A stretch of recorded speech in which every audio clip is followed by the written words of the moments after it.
Speech-language pathologists today see many children with autism spectrum disorders and need to know how to address their unique communication issues.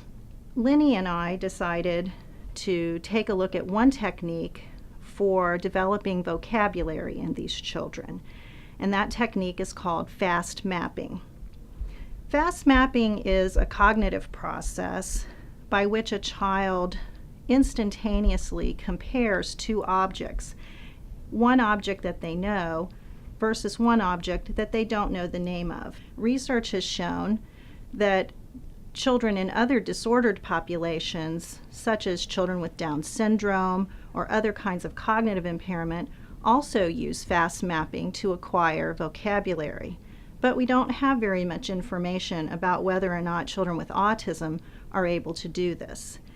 So in order to measure the effect of fast mapping in children with autism, we chose a multiple baseline across subjects design, and we implemented this study with 4 participants.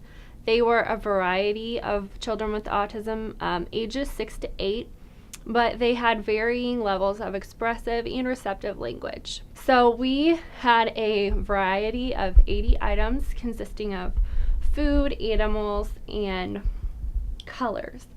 And then I requested whatever objects I needed, get the tiger, get the rhinoceros, whatever it was. If they were able to grab that object 2 times consecutively, it was considered familiar.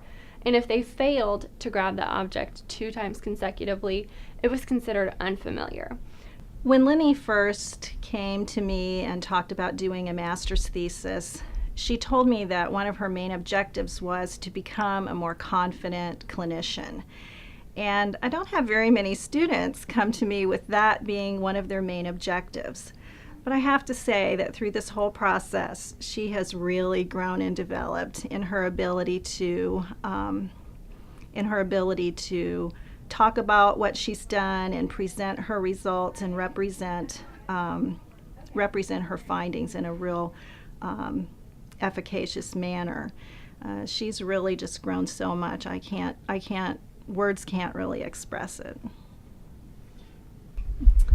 I really enjoyed working with Dr. Veale. She really has taught me a lot, especially with my writing. She's taught me how to express things in a way that is eloquent and in a way that people really understand in an organized manner.